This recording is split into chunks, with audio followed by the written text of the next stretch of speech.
guys, welcome into Keep It About Ball from ZBR, daily sports betting talk with me, Zach of ZBR. I'm an amateur bettor and a casual fan, so please do not take this as official advice. I'm just here to share my betting journey. Please don't forget to subscribe to the show on YouTube at ZBR Sports so we can grow our channel and hit our goal of 50 subscribers.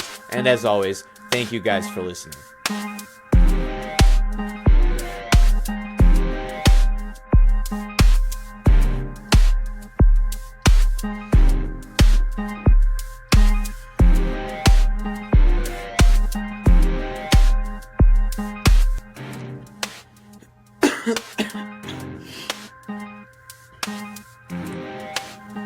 Alright guys, welcome into the show. You may notice we added some new music there. I'm going to be using that and saving the other music for the ZBR episodes. Using this for my personal betting shows. We're making a lot of progress on the UFC show. Should be having a recap of that tonight, or tonight's card on Monday. So if you're a fan of the UFC, make sure you check that out. Definitely keep your eyes open for that. Reed and Brady will be on that duty there.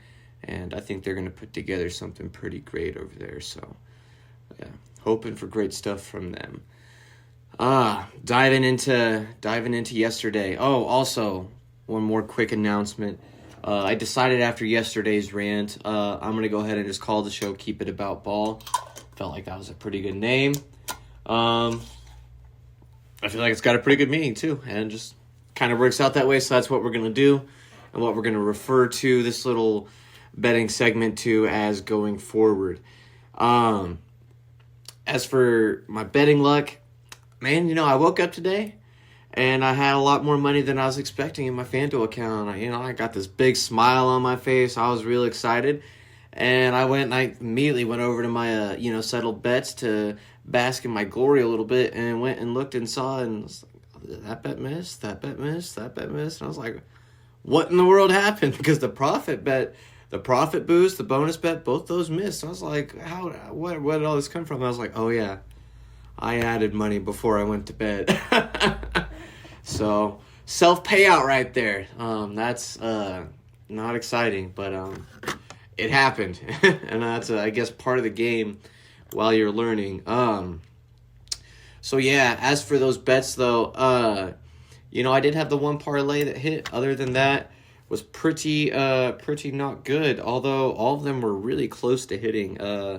Pulling them up here, I said I was playing it safe with the Devin Vassell, only 15 points to score in the spread, and I did that in one parlay, but not in just the Spurs parlay. I did 20 points on that one, and so I missed on that one with his 17 points, and the Spurs did cover, so I was right there.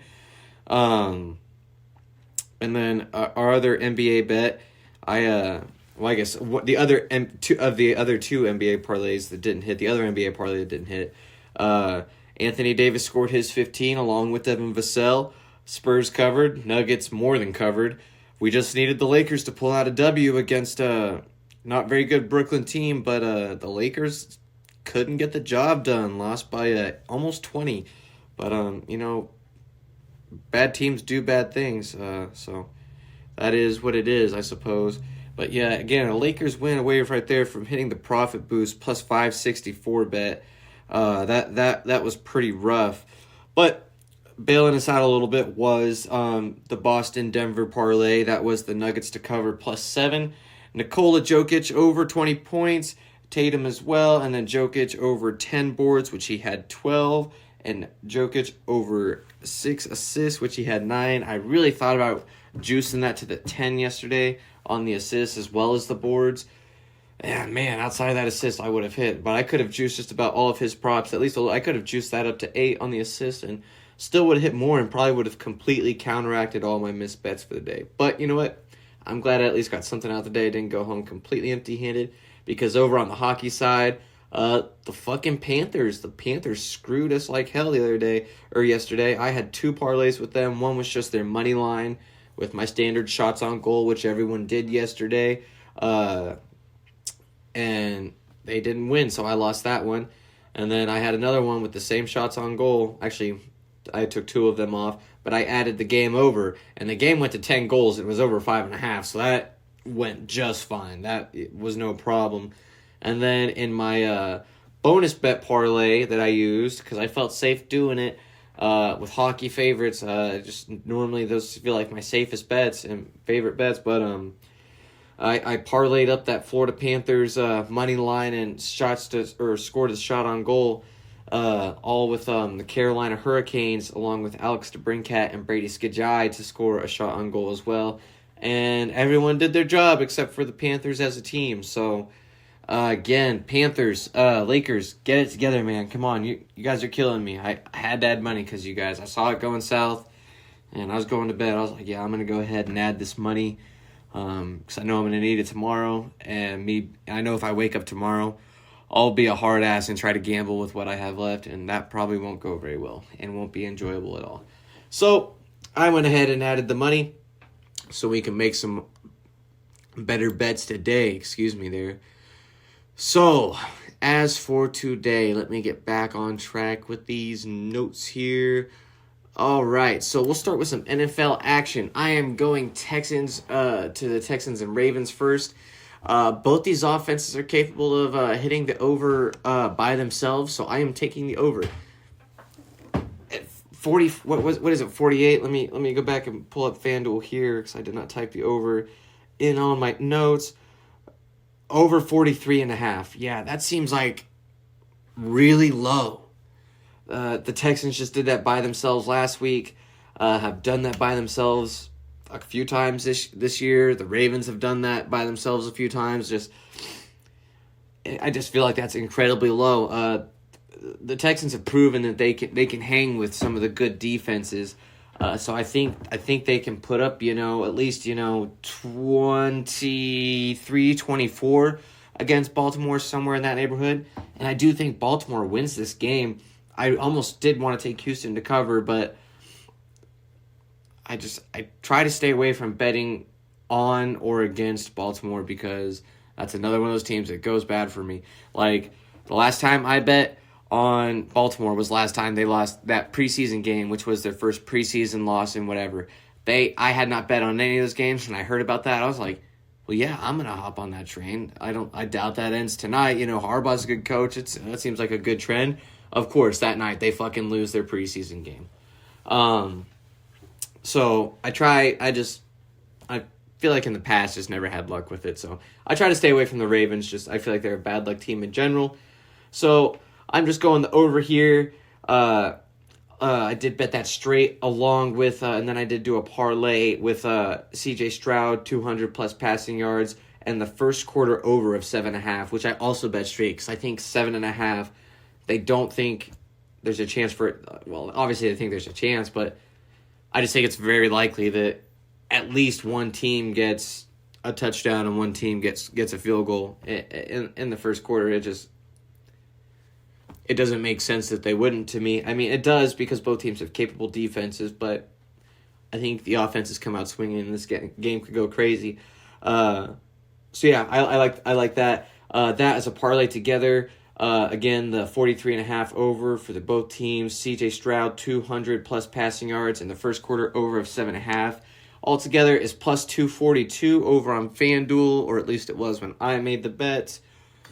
And then we'll go ahead and move on over to the Packers versus the 49ers. This game was a little harder for me to try and bet. I wasn't really sure what to expect. The Packers kind of surging. Surging might be the wrong word there. But just playing good ball right now. And going up just against a much better team, better coached team. Everything's just better about the 49ers. But that being said, I don't think the Packers are going to roll over. Much like the Texans, I don't think they're going to roll over and go out like punks. And so I am taking Green Bay to cover the 10 here. I think that's a lot of points. And yeah, sorry, I'm kind of drifting off back and forth today. Trying to get back on track on this Saturday. I slept in way too late and it's got my brain everywhere. Okay. Yeah, so Green Bay's only given up more than 30 points or more 3 times this year. The Lions, the first time they played, the second time held them to 22. The Bucks in Week 16, which we know that's kind of when the Bucks started to ascend, and maybe not ascend, but we really started realizing they're probably the playoff team out their division.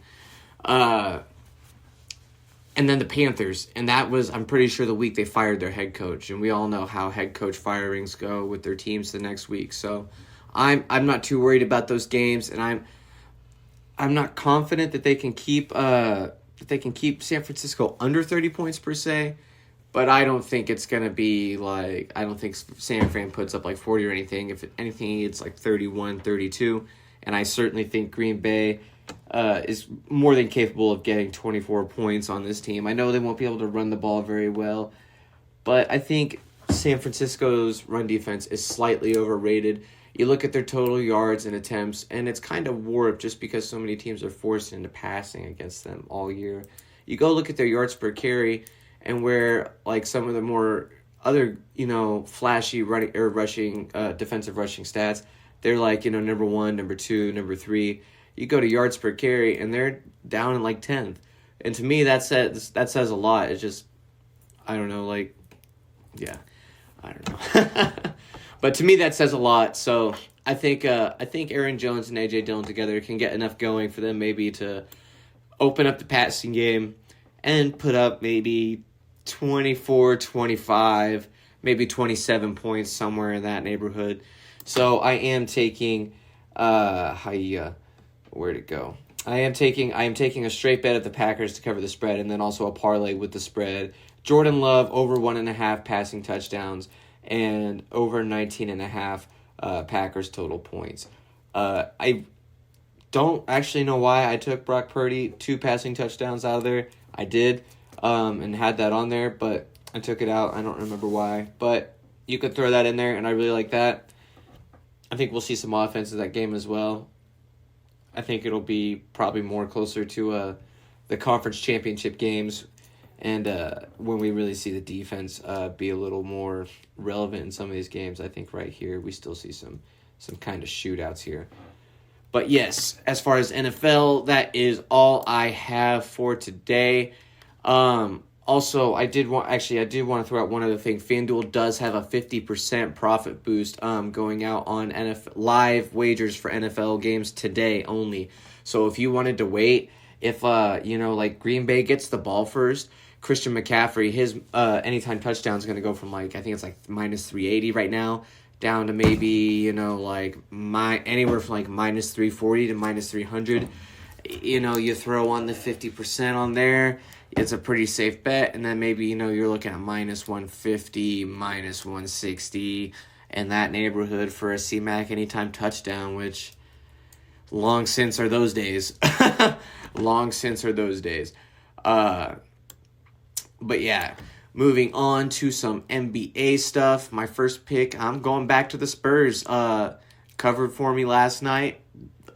Put up some points, kind of like I thought they might without Wemby. But this time I'm going on the money line against them, or against the Wizards. The Wizards suck, and the Spurs, they got Wemby. They got a couple of other guys. There's some stuff to be excited about. Kyle Kuzma and Jordan Poole are your prize pieces there in Washington. I'll take San Antonio here. And I'm going to be taking that straight since they are plus money, which is pretty crazy to me. And I'm going to take that straight, and then I'm also going to take that in a parlay with Jordan Poole, 2 made threes, Wemby plus 20 points, and Kuzma 15 points plus. All that together is plus 322. The over in this game, let me go back to it and see if it's adjusted. It was 240, not 220. That would be way too low. 240. Has it changed? Ooh, I'm glad I got that money line in, so I guess that one will be too late for me to officially give out, but I will go ahead and give it anyways here in a minute. Yeah, 241 for this game. 241.5. You could definitely talk me into that. I don't know if they will, but you could talk me into that. Both these teams very capable of allowing and scoring 120 points. So you could definitely factor in the over there and think about that. Next up, we would have. I'm doing a NBA moneyline parlay, which is what I was talking about. It's already started with that Milwaukee game. I guess I did not realize it was starting this early. I was lucky enough to get it in. Hopefully lucky enough. Knock on wood. My dog heard me knock and thought that was someone at the door. That's funny. I just heard him take off out there. But my NBA moneyline parlay for today that I'm running is Milwaukee, San Antonio, the 76ers, and the Utah Jazz. Going back to that Jazz well, even though they let us down the other night. But that was the Josh Giddey factor in the Karl Malone Arena, so that won't be happening tonight. On the road, I did Houston. I like Ime Udoka, not just because I'm a Celtics fan. I think he's a good coach, but I just think this Utah team's a little bit better. Got some better players. I admit, I don't even know who Utah's coach is, so I can't even relatively compare him to Ime Udoka. But either way, I'm taking Utah there. They're at plus 108 and throwing them in the parlay. I'm not betting them straight, though. Those four together was plus 468, 2 favorites and 2 underdogs. Over in Hockey Land, I am taking the Edmonton Oilers via another capper. I will be taking that straight and then doing my, normal little shot on goal as well with my top people to get their shot. And then I'm also going to go out a little bit on my own and do a parlay with Edmonton. And then also the Bruins at minus 285 on their money line. And together that's plus 110. And then, of course, I'm going to add some players to score a shot on goal. And that's going to be Evan Bouchard, Blake Coleman, Yegor Sharangovich, along with Charlie Coyle to score a shot on goal. So that's what I got over there. And those are my picks for the day. So I'm not sure if I'll be here tomorrow or not. I have some family stuff going on. We're going to cook some turkey, eat a bunch of food, probably watch some football, hopefully doing a ZBR episode. And so we'll see if we get the betting episode out. Hopefully we can squeeze one in. I'm going to try to get ahead on some stuff tonight so that maybe we can get some bets in early tomorrow and get that out before I leave town to go do all that stuff with the guys and with the family. But until then, let's cash these bets and keep it about ball. Thank you for listening to Keep It About Ball. Don't forget to follow the show on Twitter and subscribe to us on YouTube at ZBR Sports. And as always, thank you for listening and for your support.